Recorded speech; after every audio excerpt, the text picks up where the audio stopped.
अस्सलाम वालेकुम। आज नूरान एकेडमी में हम बात करेंगे राहत की कीमत, शफकत भरी खिदमत का एक सबक पर। अगर इससे कुछ सीखने को मिले तो बराह करम सब्सक्राइब करके और इसे सदकाए जारिया के तौर पर शेयर करके हमारी हिमायत करें। तो आइए इस सफ़र का आगाज़ करते हैं और समझते हैं कि खिदमत की असल रूह क्या है। हमारे इस मौजू की बुनियाद एक उस्ताद की बहुत ही गहरी बात है। दुरुस्तगी जिस्मों को शिफा देती है और रहमत वो मुआशरों को शिफा देती है। एक लम्हे के लिए इस पर गौर करें। ये सिर्फ खूबसूरत अल्फाज नहीं, बल्कि हर उस शख्स के लिए एक रहनुमा उसूल है जिसका हुनर, जिसका फ़न दूसरों की तकलीफ़ कम करता है। ये हमें याद दिलाता है कि हाँ, तकनीकी महारत बहुत ज़रूरी है, लेकिन अगर उसमें इंसानियत और रहमदिली ना हो तो वो बेजान रह जाती है।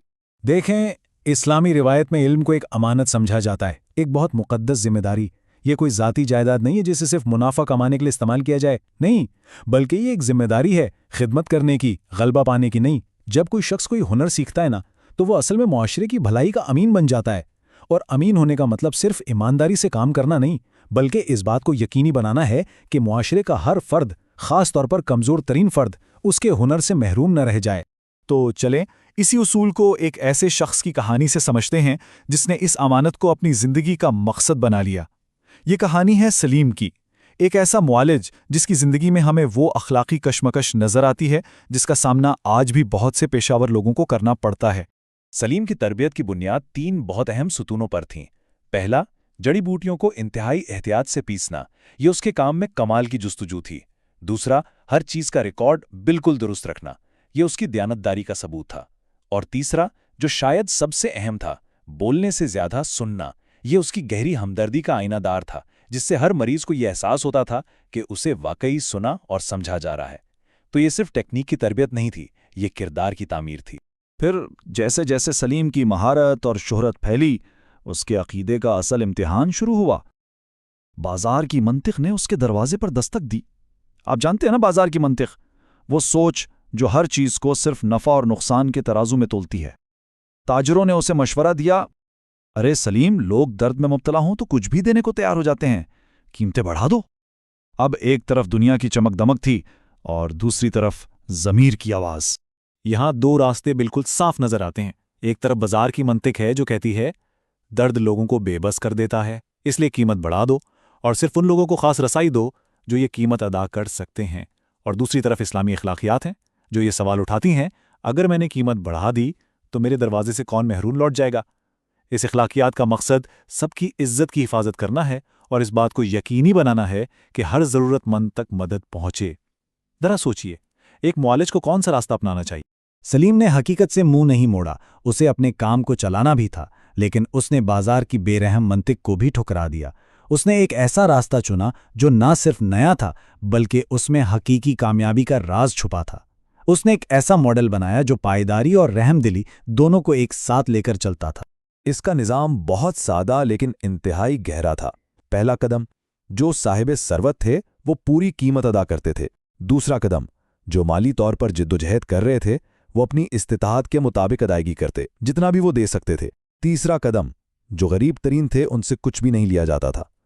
और चौथा और शायद सबसे अहम कदम, ये तमाम लेन देन मुकम्मल राजदारी में रखे जाते थे ताकि किसी की इज्जत नफ्स को ठेस ना पहुंचे। तो इस मॉडल का नतीजा क्या निकला? सिर्फ एक लफ्ज़ में, एतमाद। जब लोगों ने ये देखा कि उनकी इज्जत की हिफाजत की जा रही है, उनकी मजबूरी का फ़ायदा नहीं उठाया जा रहा, तो उन्होंने सलीम पर भरोसा किया। और यही एतमाद था जिसने उसके काम में वो बरकत डाली जो दौलत से कभी खरीदी नहीं जा सकती। लेकिन एक बात याद रहे, रहमदिली का मतलब मेयार पर समझौता करना हरगिज़ नहीं था। जैसे जैसे सलीम का क्लिनिक बढ़ा, उसने अपने उसूलों को और भी मजबूत किया। उसने दवाओं की तैयारी को मेयारी बनाया ताकि हर मरीज को एक जैसी दवा मिले। अपने मुआवनीन को बहुत एहतियात से तरबियत दी।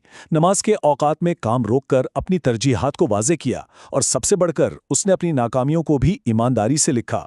ये शफाफियत एतमाद को और गहरा करती है। एक बार एक बहुत अमीर ताजिर ने उसे एक बड़ी पेशकश की, लेकिन शर्त यह थी कि कीमतें सबके लिए बढ़ा दी जाएं।